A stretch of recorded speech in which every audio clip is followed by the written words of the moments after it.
আসসালামু আলাইকুম ভাইয়ারা, তোমাদেরকে আজকে হচ্ছে আমি তাৎক্ষণিক ত্বরণ এবং গড় ত্বরণের মধ্যে একটা ডিফারেন্স দেখাবো।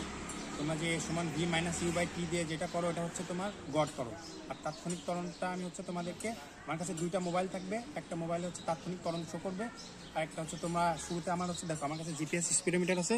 শুরুতে আমি হচ্ছে স্থির অবস্থান থেকে শুরু করবো, তার মানে আমার বেগটা 0 থাকবে। এরপর একটা সময় অতিবাহিত হবে, যার পর আমার একটা বেগ অর্জন হবে।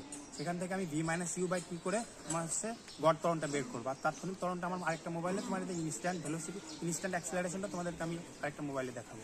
তাহলে শুরু করি। আমাদের এখন এখান থেকে লেটস গো টাইমার শুরু হয়ে গেছে।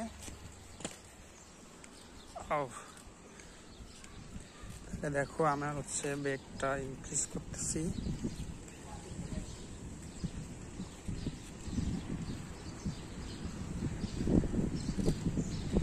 পনেরো, 17, 18, 20, আর সেট 20টা ধরতে পারলাম না। ঠিক আছে,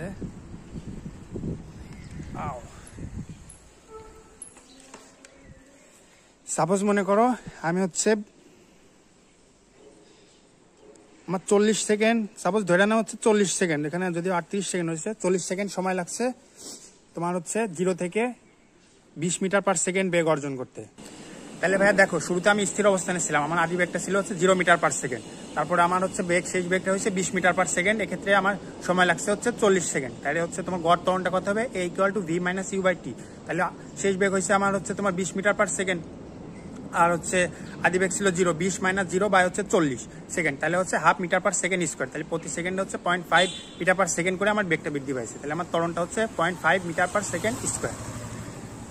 দেখো ভাইয়া, এখন আমি হচ্ছে তোমার তাৎক্ষণিক ত্বরণ বা ইনস্ট্যান্টেনিয়াস অ্যাক্সিলারেশনটা দেখাবো। এখানে দেখো আমি চলতেছি সাইকেল নিয়ে, এখানে দেখো তোমরা ত্বরণ দেখতে পাচ্ছ, এটা হচ্ছে ইনস্ট্যান্টেনিয়াস অ্যাক্সিলারেশন বা তাৎক্ষণিক ত্বরণ দেখতে পাচ্ছ আমার মোবাইলে।